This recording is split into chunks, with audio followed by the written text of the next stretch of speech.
नमस्कार, मैं हूं संजय दोरी।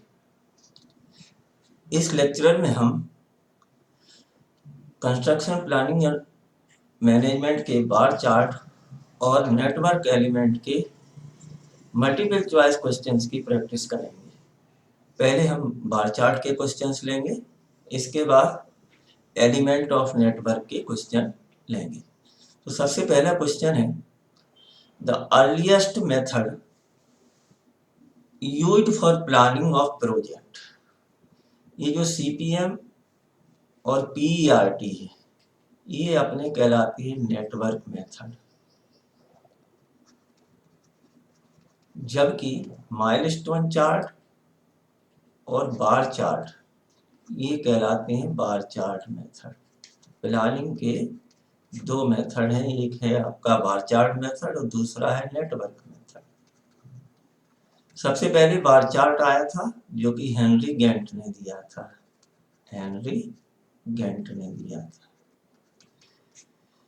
इसी का मॉडिफिकेशन बार चार्ट जो है 1900 से 1900 में आया था, जबकि माइलस्टोन चार्ट इसके बाद में आया, जो कि आपका बार चार्ट का मॉडिफाइड रूप है। सीपीएम क्रिटिकल पाथ मेथड है, ये अपना 1957 में आया था। 1957 में आपका ड्यूकनॉट और साथ में इनके साथ में थी रांड, इन्होंने दिया था। ये पीईआरटी कहलाता है, pre evaluation review project evaluation and review technique. ये आपका 1958 और 1960 के बीच में यूएस नेवी की रिसर्च प्रोग्राम के लिए जरूरत पड़ी थी। अब यहाँ पे ये बार चार्ट शो किया गया है। थोड़ी सी थ्योरी भी कवर कर लेते हैं। बार चार्ट में क्या रहता है कि दो एक्सिस होते हैं, एक एक्सिस पर हम टाइम को शो करते हैं और एक एक्सिस पर हम एक्टिविटी को। तो यहाँ पर A B C D E F G आपकी क्या है, एक्टिविटीज है।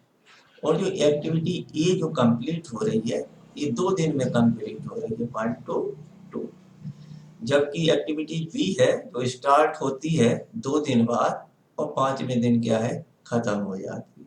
इसी तरह से एक्टिविटी सी जो है वो आपकी एक्टिविटी बी के साथ ही स्टार्ट होती है, लेकिन आपके तीसरे दिन ही समाप्त हो जाती है। एक्टिविटी डी है वो 5वें दिन स्टार्ट होती है और 7वें दिन उसको एंड होना है। जबकि एक्टिविटी जो ई है वो अपना क्या है, 6वें दिन स्टार्ट होती है और 1 दिन में ही कंप्लीट हो जाती है। इसी तरह से एक्टिविटी एफ जो है वो आपके 7 दिन बाद स्टार्ट होगी और आपकी 2 दिन में इसको कंप्लीट करना है। एक्टिविटी जो जी है वो आपका 11वें दिन स्टार्ट होगी और 2 दिन में कंप्लीट होके 12 दिन। तो सबसे आखिर में जो एक्टिविटी स्टार्ट भी हो रही है और कंप्लीट हो रही है वो है अपनी एक्टिविटी जी। और इस तरह से हमें पूरा प्रोजेक्ट का ड्यूरेशन क्या है मालूम चल जाता है कि ये प्रोजेक्ट जो है आपका 12 दिन में कंप्लीट हो जाएगा। अब एक्टिविटी जो है बहुत सारी हो सकती है किसी प्रोजेक्ट में, और एक एक्टिविटी क्या है उसमें बहुत ज़्यादा समय लग सकता है और उसी समय में मतलब उसकी लंबाई ज़्यादा है और उस एक्टिविटीज के अंदर क्या है बहुत सारी सब एक्टिविटीज हो सकती है, सब एक्टिविटीज होती हैं। तो आपका ये सब एक्टिविटीज को माइलस्टोन चार्ट ने, गेंट ने ही माइलस्टोन चार्ट बनाया मॉडिफाइड करके, और उस बड़ी एक्टिविटी ई को 2 पार्ट में, जिसमें आपका ये आपका एक इवेंट को शो करता है। तो माइलस्टोन जो है आपका इवेंट ओरिएंटेड है, इवेंट ओरिएंटेड है, जबकि ये आपका बार चार्ट जो है आपका एक्टिविटी ओरिएंटेड है। इसमें एक्टिविटीज क्या है डाउनवर्ड शो करते हैं, यहाँ पर भी आपका डाउनवर्ड। तो यहाँ पर ये सब क्या है 6, 7, 8, 9, 10 ये जो है अपनी 8 9 क्या है, जो एक्टिविटी टास्क जो अपना डी था उसका डिवाइडेड है, मतलब ये सब एक्टिविटी है। और 8 पॉइंट और सब एक्टिविटी का स्टार्ट पॉइंट बता रहा है, जबकि ये आपका 9 जो है ये आपका बता रहा है इस सब एक्टिविटी का एंड पॉइंट। सबसे पहले जो मेथड आया था वो था बार चार्ट। नेक्स्ट क्वेश्चन ले लेते हैं, गैंट चार्ट। गैंट चार्ट क्या है, वही फिगर, ये अपना गैंट चार्ट।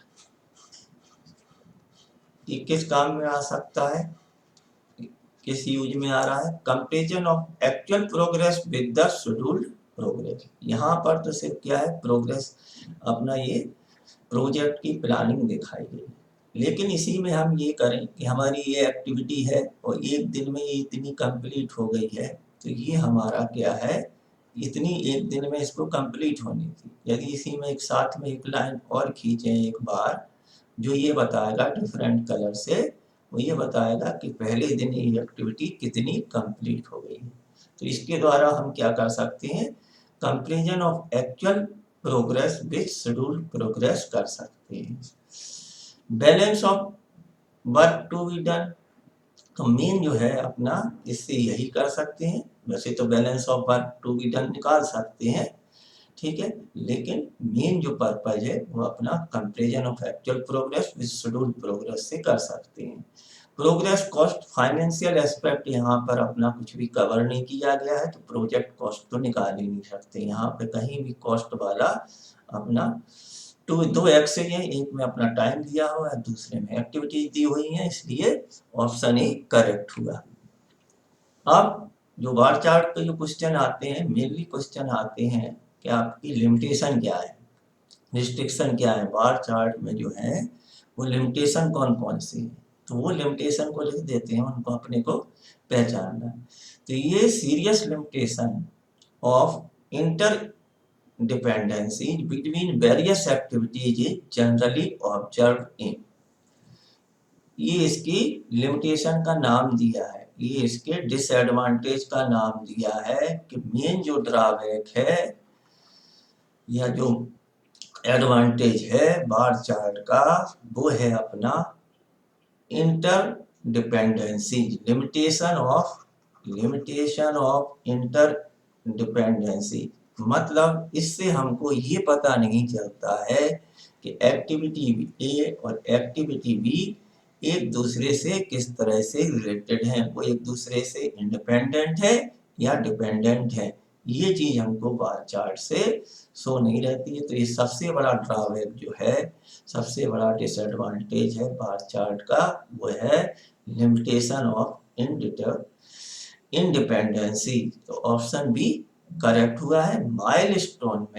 माइलस्टोन चार्ट में ये कुछ हद तक इंटरडिपेंडेंसी को शो करता है, मतलब इसमें तो कुछ भी नहीं पता चलता है, नो आपका बिल्कुल नहीं। जबकि माइलस्टोन चार्ट में थोड़ा सा हमको इंटरडिपेंडेंसी कि ये इवेंट तभी होगी जब ये वन इवेंट कंप्लीट हो जाएगी, तो इससे सब डिवाइडेड एक्टिविटीज की इंटरडिपेंडेंसीज के बारे में पता चलता है। नेटवर्क एनालिसिस जो सीपीएम और पीईआरटी जनरली कहलाते हैं, दो मेथड हैं, और इनमें से नेटवर्क एनालिसिस में हम आपकी इंटरडिपेंडेंसी जो है एक्टिविटीज के बारे में वो हमें पता चलती है। तो ये जो लिमिटेशन ऑफ इंटरडिपेंडेंसी का ड्रॉबैक है वो मेनली है अपना बार चार्ट में। नेक्स्ट क्वेश्चन ले लेते हैं, the shortcoming of bar chart. Shortcoming बोले, डिसएडवांटेज बोले, ड्रॉबैक्स बोले, ये सब एक ही बात है। तो lack of degree of details, इसमें हमें सिर्फ डिटेल क्या मिल रहा है कि एक्टिविटी कब स्टार्ट हो रही है ए, या एक्टिविटी भी कब स्टार्ट हो रही है और कब उसको एंड होना है, लेकिन इसमें और कोई एक्टिविटी के बारे में डिटेल नहीं मिलता है, इसलिए ये क्या है, इसकी शॉर्ट कमिंग है। एक्टिविटी इंटर रिलेशनशिप के बारे में अभी डिस्कस कर चुके हैं कि बार चार्ट एक्टिविटी के इंटर रिलेशनशिप को सॉल्व नहीं करता है, तो ये भी इसका ड्रॉबैक होगा, शॉर्ट कमिंग हुई।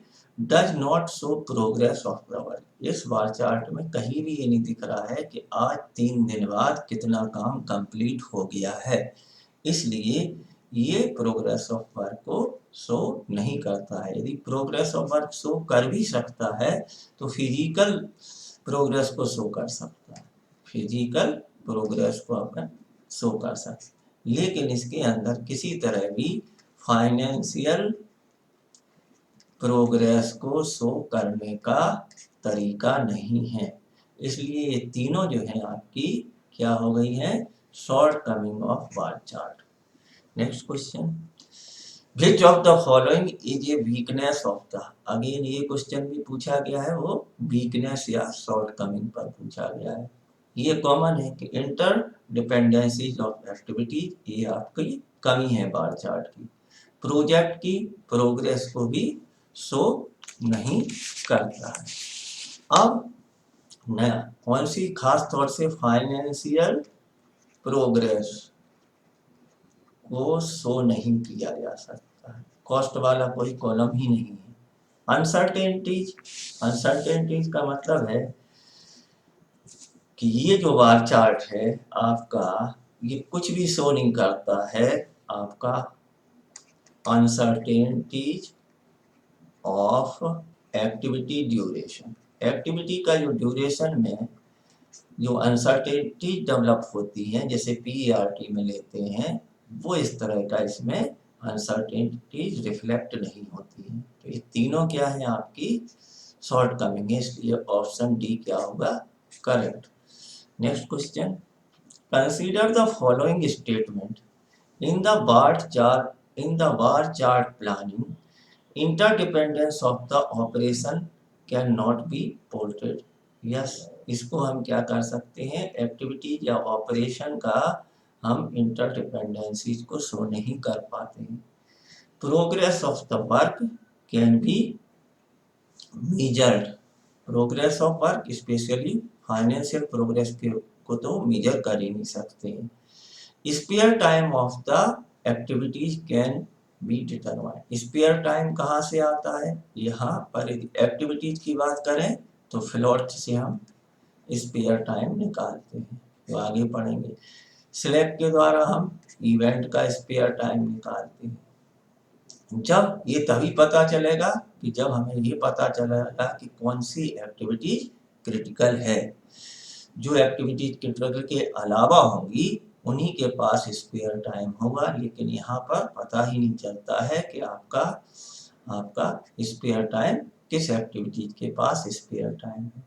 तो इस तरह से आपका ये ऑप्शन 3 को भी नहीं कर सकते हैं, 2 को भी नहीं कर सकते हैं।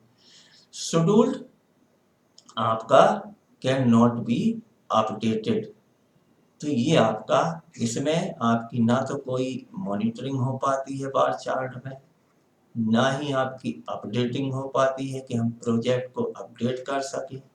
जब अपडेट नहीं होगा तो हम उसकी रीशेड्यूलिंग नहीं कर सकते हैं, मतलब शेड्यूलिंग भी नहीं कर सकते हैं, अपडेटिंग भी नहीं कर सकते हैं।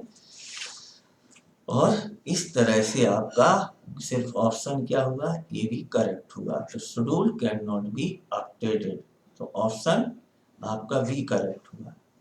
नेक्स्ट क्वेश्चन हुआ, one of the main disadvantage of the bar chart. अब यहाँ पर हो सकता है कि आपको बहुत सारे डिसएडवांटेज दिए हैं तो बाकी को इग्नोर करना है, जो सबसे बड़ा मेन डिसएडवांटेज है उसको लेना है, क्योंकि मेन लिखा हुआ है।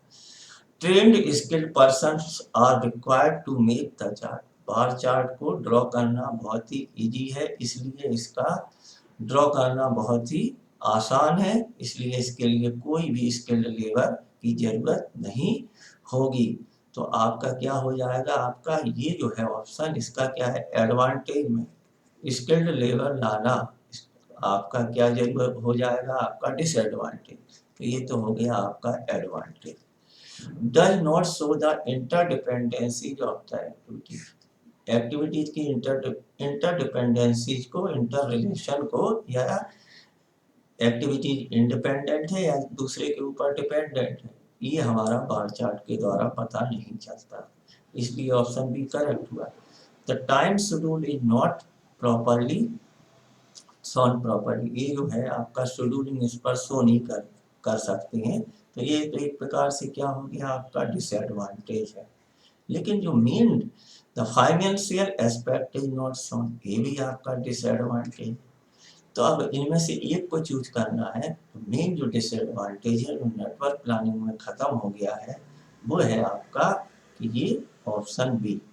अब हम जो क्वेश्चन लेंगे वो लेंगे आपके नेटवर्क एलिमेंट ऑफ नेटवर्क की।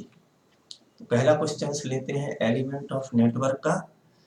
ये worst event is represented by, ठीक है, वर्स्ट इवेंट भी होती है और मर्ज इवेंट होती है। वर्स्ट इवेंट, वर्स्ट इवेंट कैसे पता करेंगे? जब कोई इवेंट है तो वैसे तो ये कोई भी इवेंट रहेगी तो उसमें एक मर्जिंग रहेगी, मतलब जो इंटर कर रही होगी उसको बोलेंगे मर्ज, और जो बाहर निकल रही होगी उस एक्टिविटी को बोलेंगे बस्ट या इमर्ज कर रही होगी। तो ये इमर्ज हो गई है और ये क्या हो जाती है? मर्ज। अब जब किसी इवेंट पर एक से ज्यादा एक्टिविटीज क्या हो रही होंगी, या तो निकल रही होंगी या एंटर कर रही होंगी, तब हम उसको बोल सकते हैं मर्ज इवेंट या डिस्टर्ब। तो यहाँ पर आपका जैसे ये है तो यहाँ पर ये ना तो मर्ज है और ना ही, तो ऑप्शन सी अपना गलत हो गया, क्योंकि सबसे किसी इवेंट पर एक ही एक्टिविटी जा रही है और एक भी निकल रही है।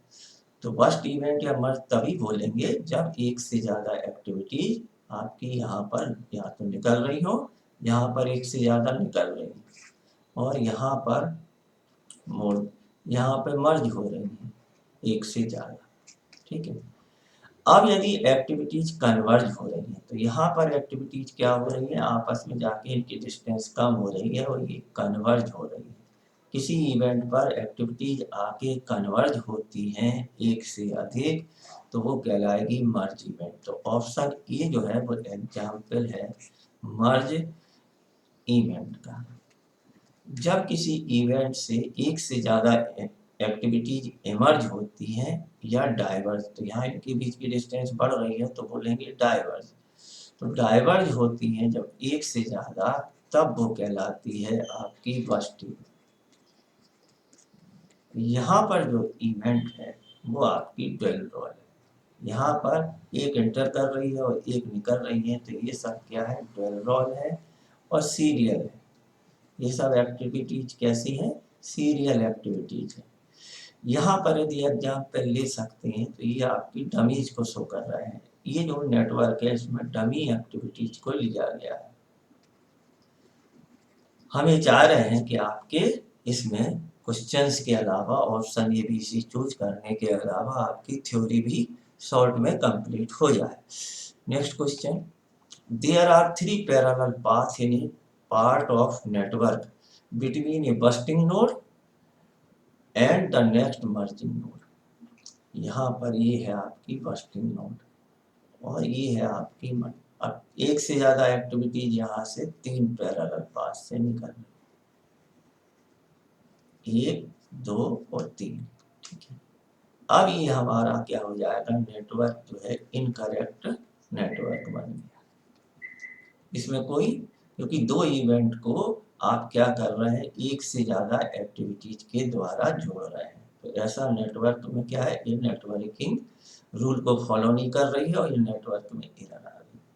अब इनको जोड़ने का तरीका क्या है? लॉजिकली हम इसको यदि एक्टिविटी ए बी और सी इनमें से किसी एक एक्टिविटी को डायरेक्टली जोड़ सकते हैं, ए और बी। लीजिए हमने 1 ए और बी को इससे जोड़ दिया।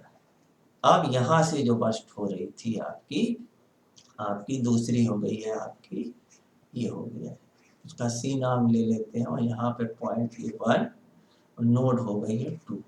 इसी तरह से एक्टिविटी आपकी हो गई है आपकी, इसको ए मान लेते हैं, ये बी हो गई एक्टिविटी, ये सी हो गई, और इनको हम क्या कर सकते हैं? लॉजिक शो करने के लिए डमी एक्टिविटीज का यूज करके जोड़ सकते हैं, ठीक है। तो यहाँ पर हमको कितने, अब एक इवेंट क्या हो रही है इससे पता चल रहा है कि ये फाइनल इवेंट है और आपका यहाँ पर एक्टिविटी ए बी और सी पैरेलल चल रही है जो इस पर जाके। अब क्या हुआ कि अपनी जो एक्टिविटीज, अब शॉर्ट में वहां पे इतना आपको यदि ड्रा नहीं करना है तो यदि कहीं पे लिखा हुआ है कि 3 पैरेलल पाथ है तब हमको डमीज की जरूरत रहेगी 2। यदि हमारे पास 2 पैरेलल पाथ हैं तब हम क्या करेंगे, एक को डायरेक्टली जोड़ेंगे और एक को क्या करेंगे, डमीज के द्वारा जोड़ देंगे। मतलब कितनी डमीज लगी है, एक। आपसे कितना भी पूछें कि 6 पैरेलल पाथ हैं तब आपको डमी रिक्वायर्ड रहेगी एक कम, इसलिए यहाँ पर ये शॉर्टकट हुआ। और आप यहाँ पर क्या करिए, ऑप्शन आपका करेक्ट हो गया C. Next question, the event or event that immediately come before another event without any intervening event are called। जैसे कोई भी इवेंट ले लेते हैं, हमने फिगर पहले से ही बना दिया है कि ये आपका इवेंट डी है। अब कोई भी इवेंट इसके पहले आ रही है, तो यहाँ पर जो बी इवेंट है डी के पहले आ रही, इमीडिएटली कम बिफोर मतलब ए भी इससे पहले आ रही है लेकिन ये इसके इमीडिएटली बिफोर नहीं है। तो ये जो इवेंट है इसको हम बोलते हैं, ये इसको प्रेसीड कर रही है, माने पहले आ रही है। तो इवेंट वी जो होगी डी की क्या हो जाएगी, प्रेडेसर। प्रेडेसर। इस तरह से कोई भी इवेंट यदि किसी इवेंट के पहले आती है, पूर्व में आती है, तो वो उसकी प्रेडेसर इवेंट है। यदि कोई इवेंट यहाँ पर डी के बाद में जो इवेंट आ रही है, जस्ट बाद में एक जी आ रही है, ये आ रही है आपकी, तो ये आपकी इवेंट के हो जाएंगे जी और ई हो जाएंगे सक्सेसर। पहले आने वाली इवेंट प्रेडेसर इवेंट, बाद में आने वाली इवेंट सक्सेसर इवेंट कहलाएगी। डमीज पढ़ चुके हैं, सिलेक्ट आगे जाके पढ़ेंगे। The sequence to be followed by developing in network diagram, right. अब हमको एक नेटवर्क डायग्राम खींचना है, तो उसके लिए मतलब कोई प्रोजेक्ट है और प्रोजेक्ट को हम क्या करना चाहते हैं, उसका हमको नेटवर्क डायग्राम बनाना है। तो हमको किस तरह से काम करने का प्लानिंग करनी पड़ेगी। तो पहले हम उस प्लान को, उस प्लान को क्या करेंगे, उसके ऑब्जेक्टिव को पता करेंगे। तो पहला जो स्टेप रहेगा वो रहेगा ऑब्जेक्ट, फाइंड ऑब्जेक्ट। हमारा जो प्रोजेक्ट है उसका ऑब्जेक्ट क्या है, इस ऑब्जेक्ट का हम क्या करेंगे, ब्रेक डाउन करेंगे। ब्रेक डाउन का मतलब यहाँ पर है कि हम उस प्रोजेक्ट को एक्टिविटीज और इवेंट में कौन कौन सी इसमें एक्टिविटीज की जरूरत पड़ेगी, उन एक्टिविटीज को पूरा करने के लिए कौन कौन से इवेंट हमारे स्टार्ट होंगे या कंप्लीट होंगे। तो इसको जो सेकंड स्टेप रहेगा वो रहेगा break down the structure. Next इसके बाद क्या करेंगे, जो एक्टिविटीज हमने ली है तो इनका हम क्या करेंगे, सीक्वेंसिंग। इनकी सीक्वेंस बनाएंगे कि पहले कौन सी इवेंट होगी और उसके बाद कौन सी इवेंट।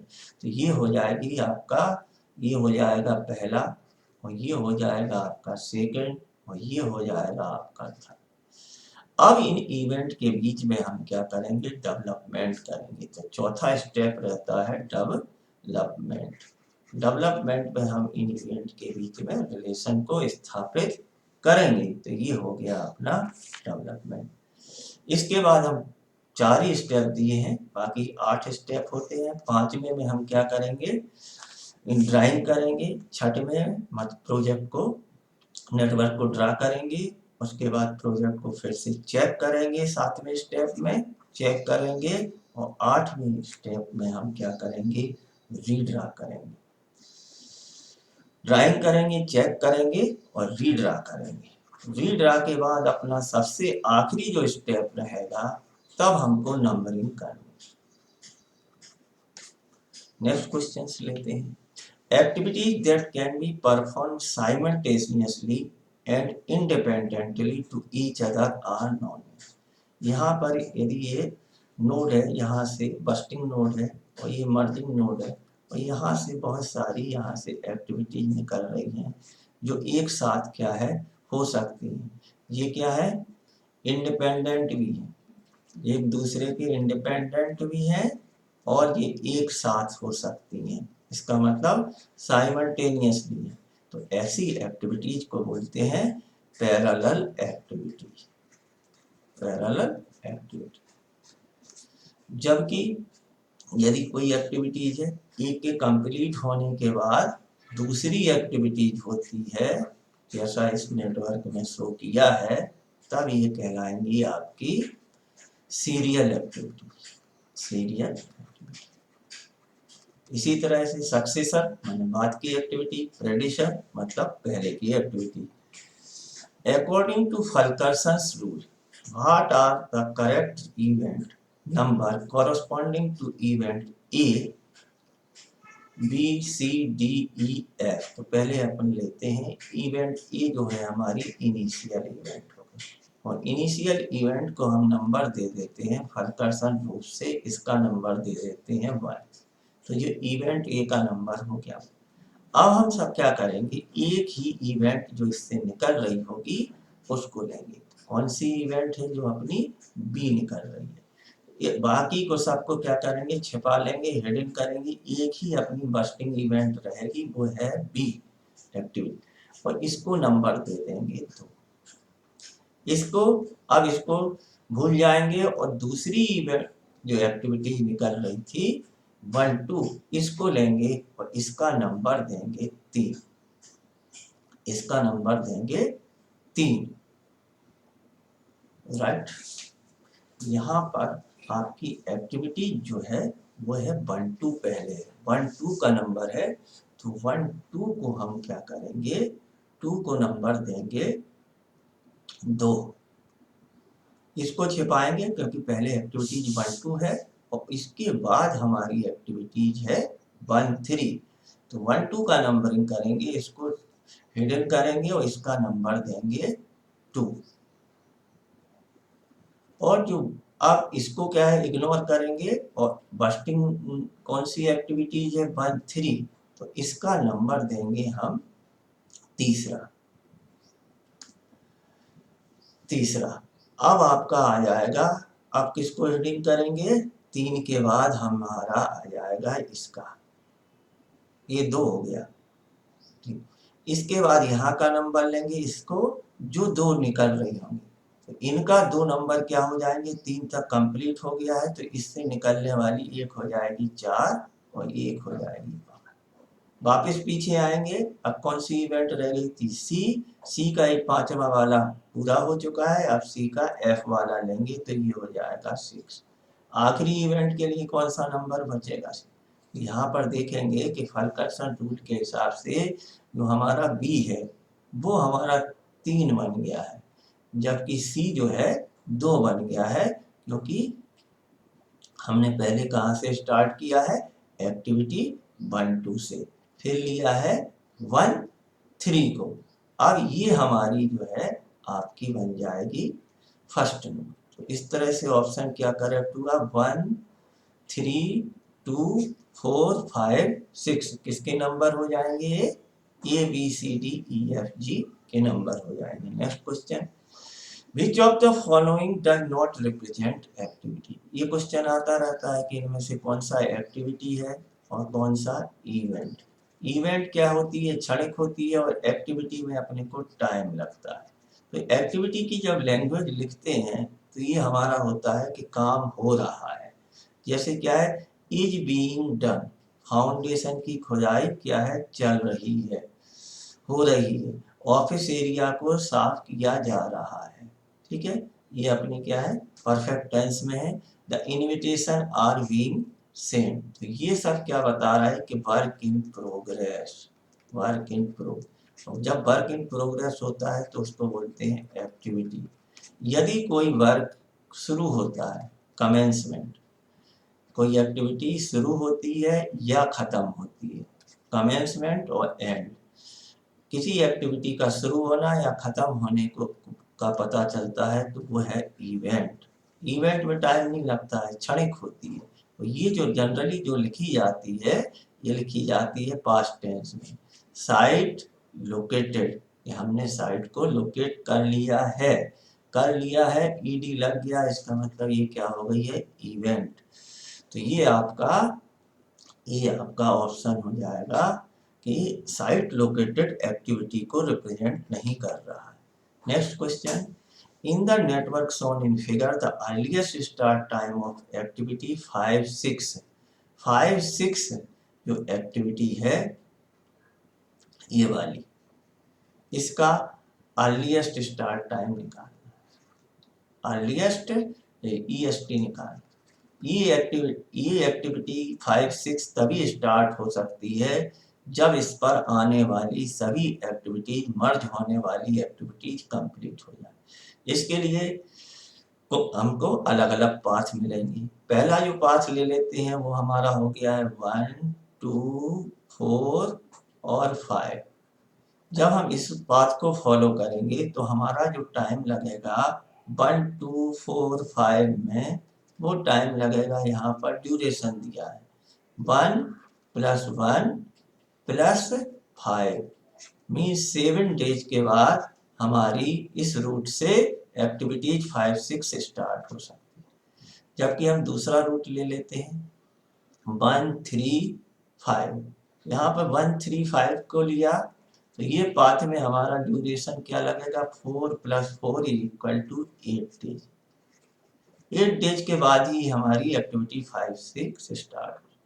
अब एक तीसरा पाथ है जो डमी से पास होता है, उसमें क्या रहेगा 1, 3, 4, डमी को भी कंसीडर करना है, 4 और 5।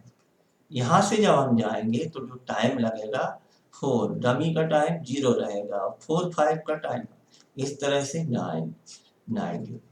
तो ये जो हमारा होता है इसमें से जो मैक्सिमम होता है वही हमारा यहाँ का अर्लीस्ट ऑकरेंस टाइम होता है, TE होता है, जो आगे जाके बन जाता है इस एक्टिविटी का earliest start time.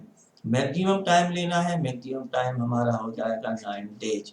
Next question, in the network shown in the figure the activity 6-8 can be start. यहाँ पर 6-8 एक्टिविटीज के बारे में पूछा गया। Activity 4-6 is completed. यस, 6-8 जब तक स्टार्ट नहीं हो सकती है जब तक कि 4-6 उससे क्या ना हो जाए, कंप्लीट ना हो जाए। तो ये आपका क्या है, करेक्ट। Activity 3-5 is completed. 3-5 का तो रास्ता ही दूसरा है, इसका यहाँ से इसमें मर्ज नहीं हो रही है, ना इससे पहले आ रही है, तो इसलिए 3-5 का कोई लेना देना नहीं है इससे। Activity 2-3 is completed. जब 2-3 जो है इसका भी रास्ता दूसरा है, लेकिन इसको ये डमी एक्टिविटी शो कर रही है कि एक्टिविटी 6-8 जब तक स्टार्ट नहीं हो सकती है जब तक कि एक्टिविटी 2-3 कंप्लीट ना हो जाए, इसलिए ये भी करेक्ट है। इस हिसाब से ऑप्शन ए और सी दोनों करेक्ट है। तो both activities 2, 3 and 4, 6 are completed. Next question, which of the following represent correct orientation activities, right. इसमें हमको क्या करना है कि ये पता करना है कि नेटवर्क में एरर तो नहीं है, जो तो इसको बोलते हैं rule of network, network error.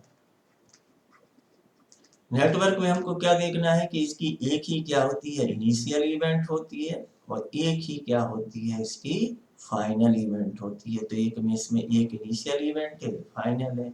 यहाँ आपका यहाँ पता ही नहीं चल रहा है कौन सी इनिशियल है, सब एक दूसरे से निकल रही है। तो यहाँ पर भी क्या हो रहा है कि 3-2 भी आ रहा है, इवेंट कंप्लीट जब होगी जब 3-2 होगा और 1-2 होगा। तो यहाँ पर बता रहे हैं कि इवेंट जो है 2 बार हो रही है, ये 2 इवेंट जो है 2 बार हो रही है। यहाँ पर भी ये इवेंट क्या है, 2 बार हो रही है। यहाँ पर भी क्या हो रहा है, यहाँ पे कुछ नहीं है, ये 1 और 2 एक्टिविटी कंप्लीट हो रही है, और 1 और 3, और जो ये इनिशियल इवेंट हो गई है अपनी 1, और 3 जो है हमारी फाइनल इवेंट। इसका एक्टिविटीज क्या रहेगी, 1, 2 और 2, 3 और एक एक्टिविटी।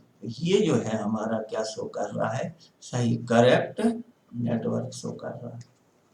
इन सब के अंदर इसमें क्या हो रहा है, एक्टिविटीज रिटर्न हो रही है।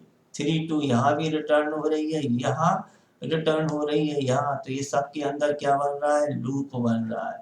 यहाँ पर इनके अंदर लूपिंग एरर हो रही है, क्योंकि एक इवेंट 2 बार हो रही है। तो इस एरर को बोलते हैं लूपिंग एरर की वजह से ए, बी और डी इनकरेक्ट है, सिर्फ हमारा ऑप्शन सी करेक्ट है। Next question, Study the network given in the figure and the following statement.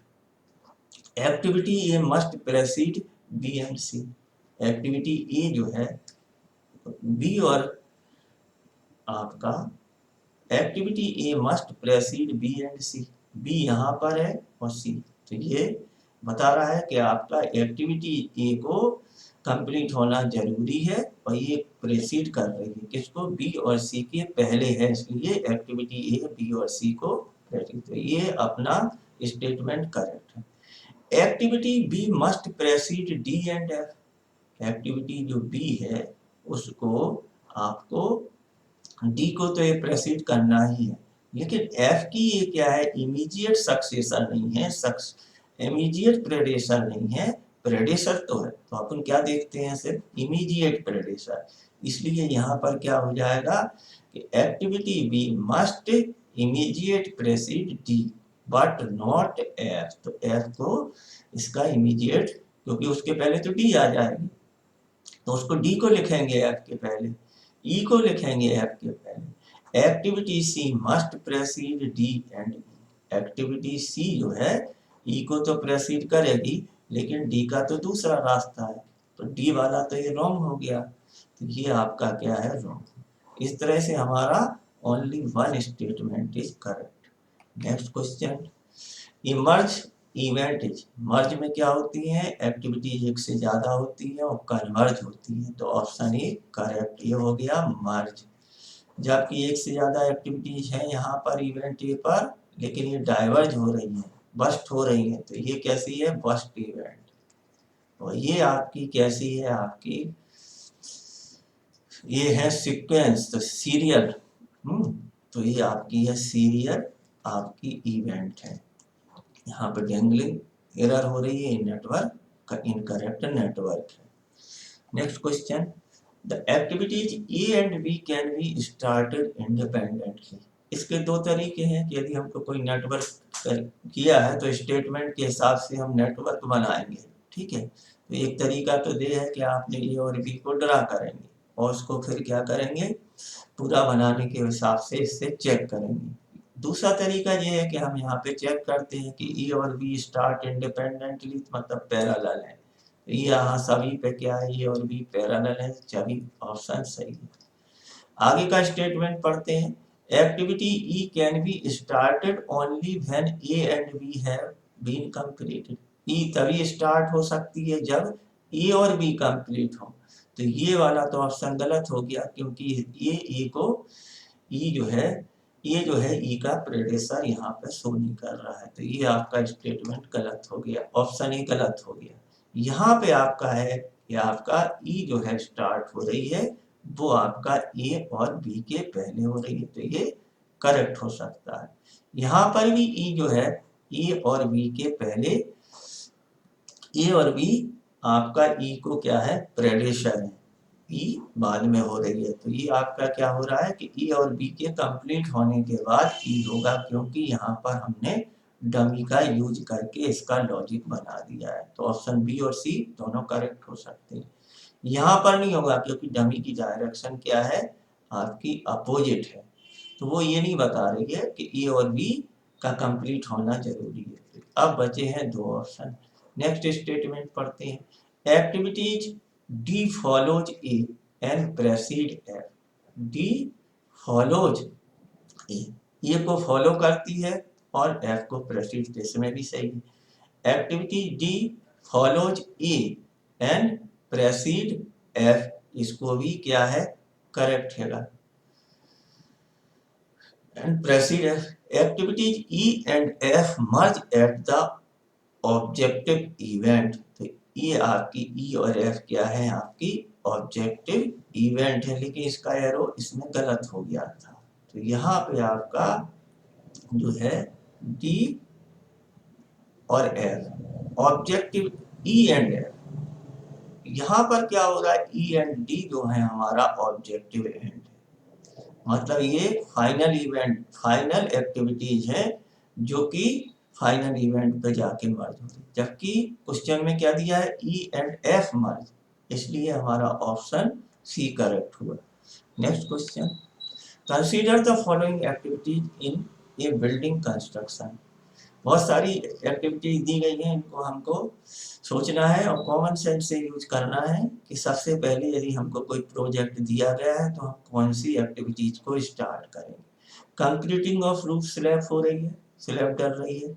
Brick jelly lime concrete जब स्लैब डल जाएगी उसके बाद ही आपकी क्या है टेरेसिंग का काम होगा। Erection of formwork for the slab, formwork तो पहले ही बनाना पड़ेगा स्लैब की कास्टिंग है। और construction of parapet bar in the terrace, ये अपनी आखिरी जो होगी एक्टिविटी रहेगी जब हम क्या करेंगे टेरेस पर पैरापिट बार बनाएंगे। तो स्टार्ट करेंगे कहाँ से, erection of formwork for the slab, तो तीसरा क्या है करेक्ट हो जाएगा। इसके बाद क्या रहेगा अपना one, concreting of roof slab, तो ये हो जाएगा वन। अब आएगा अपना क्या ब्रिक जेली लाइम कंक्रीट, यहाँ पर आपकी लाइम कंक्रीटिंग करेंगे तो ये हो जाएगा अपना दूसरा।